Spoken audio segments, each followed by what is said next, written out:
ഗുരുവായൂർ സത്യാഗ്രഹം 1931 നവംബർ 1-നാണ് ആരംഭിച്ചത്.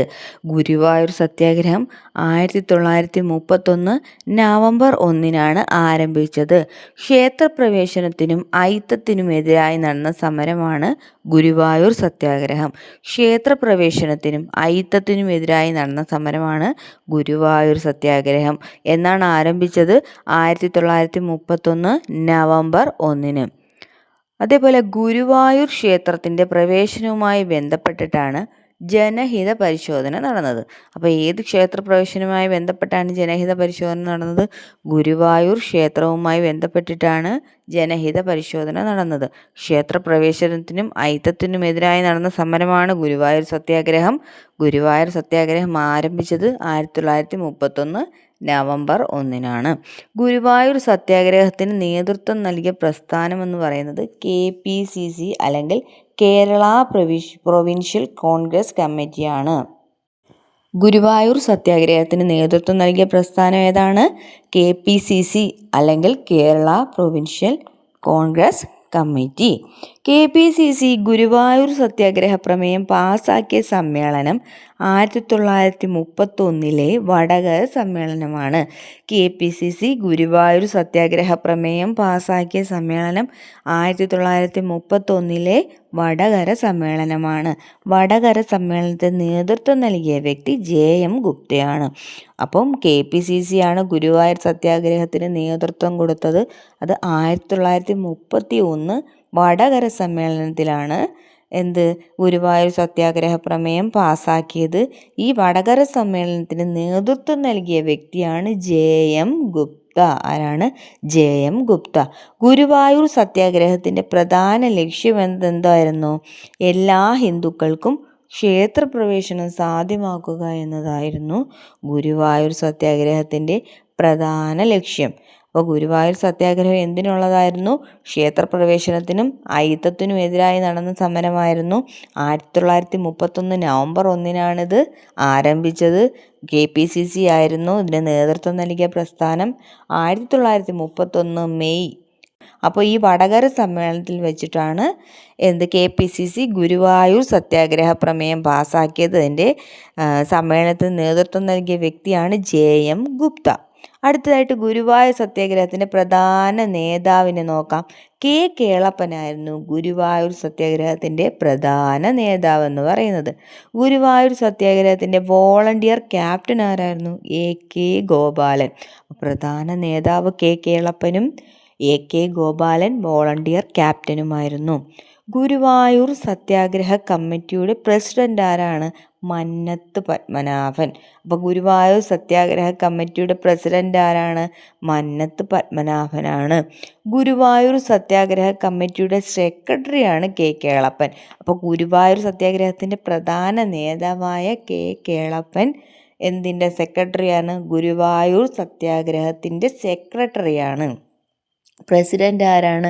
Mannath Padmanabhan. Volunteer captain ആരാണ്? AK ഗോപാലൻ.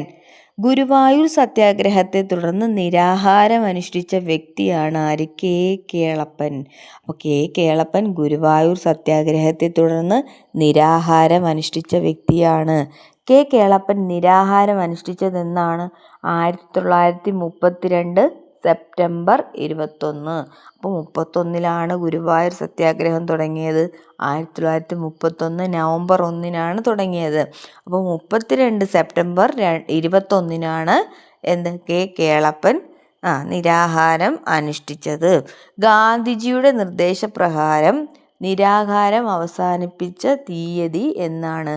1932 ഒക്ടോബർ 2-നാണ് ഗാന്ധിജിയുടെ നിർദ്ദേശപ്രകാരം നിരാഹാരം അവസാനിപ്പിച്ചത്. അപ്പം കേളപ്പൻ ആരുടെ നിർദ്ദേശപ്രകാരമാണ് നിരാഹാരം അവസാനിപ്പിച്ചതെന്ന് ചോദിച്ചാൽ ഗാന്ധിജിയുടെ നിർദ്ദേശപ്രകാരമാണ്. ഗുരുവായൂർ സത്യാഗ്രഹത്തിൻ്റെ ക്ഷേത്രപ്രവേശന ക്യാമ്പയിൻ്റെ ക്യാപ്റ്റനായിരുന്നത് സുബ്രഹ്മണ്യൻ തിരുമുമ്പാണ്. കേരളത്തിലെ പാടുന്ന പടവാൾ കേരളത്തിൻ്റെ പാടുന്ന പടവാൾ എന്നറിയപ്പെടുന്നതാണ് സുബ്രഹ്മണ്യൻ തിരുമുമ്പ്.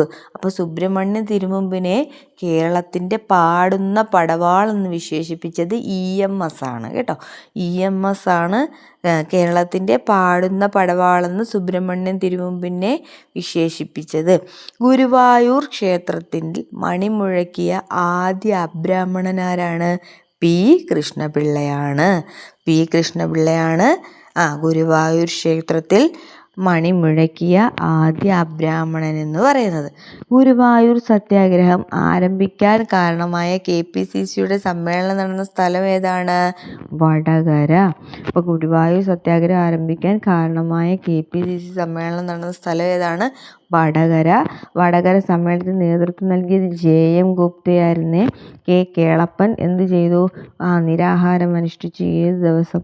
1932 സെപ്റ്റംബർ 21 ഗാന്ധിജിയുടെ നിർദ്ദേശപ്രകാരം 1932 ഒക്ടോബർ 2 എന്ത് ചെയ്തു?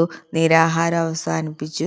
അതുപോലെ ഗുരുവായൂർ സത്യാഗ്രഹ കാലത്ത് ഗുരുവായൂർ ക്ഷേത്രം നിലനിന്നിരുന്ന താലൂക്കാണ് പൊന്നാനി. അപ്പോൾ പൊന്നാനി താലൂക്കിലാണ് ഗുരുവായൂർ സത്യാഗ്രഹ കാലത്ത് ഗുരുവായൂർ ക്ഷേത്രം നിലനിന്നിരുന്നത്. ഗുരുവായൂർ സത്യാഗ്രഹത്തോടനുബന്ധിച്ചുള്ള സമര പരിപാടികൾ ശക്തമായപ്പോൾ എന്തുപറ്റി? അധികാരികൾക്ക് 1 മാസത്തോളം ക്ഷേത്രം അടച്ചിടേണ്ടി വന്നിട്ടുണ്ട്. അപ്പം ഗുരുവായൂർ സത്യാഗ്രഹത്തോടനുബന്ധിച്ച് സമര പരിപാടികൾ ശക്തമായപ്പോൾ അധികാരികൾക്ക് 1 മാസത്തോളം ക്ഷേത്രം അടച്ചിടേണ്ടി വന്നിട്ടുണ്ട്. ക്ഷേത്രപ്രവേശനത്തെക്കുറിച്ച് പൊതുജനങ്ങളുടെ അഭിപ്രായം അറിയുവാൻ കോൺഗ്രസ് ഒരു ജനഹിത പരിശോധന നടത്തിയ താലൂക്കാണ് ഏത്? പൊന്നാനി. അതായത് ഗുരുവായൂർ സത്യാഗ്രഹ കാലത്ത് ഗുരുവായൂർ ക്ഷേത്രം നിലനിന്നിരുന്ന താലൂക്ക് പൊന്നാനിയായിരുന്നു. അതിനാൽ ക്ഷേത്രപ്രവേശനത്തെക്കുറിച്ച് പൊതുജനങ്ങളുടെ അഭിപ്രായം അറിയുവാൻ കോൺഗ്രസ് ഒരു ജനഹിത പരിശോധന നടത്തിയത് പൊന്നാനി താലൂക്കിലാണ്. അത് ഭൂരിപക്ഷം പേരും എന്ത് ചെയ്തു? ക്ഷേത്രപ്രവേശനത്തെ പിന്തുണയ്ക്കുകയാണ് ചെയ്തത്. അപ്പോൾ ഗുരുവായൂർ സത്യാഗ്രഹം കൊണ്ട് എന്താണ് നമുക്ക് കഴിഞ്ഞത്?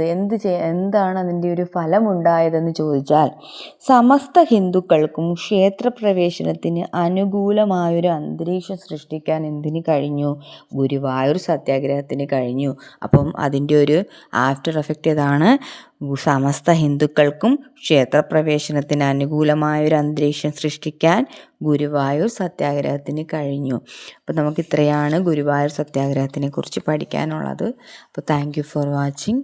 Keep learning.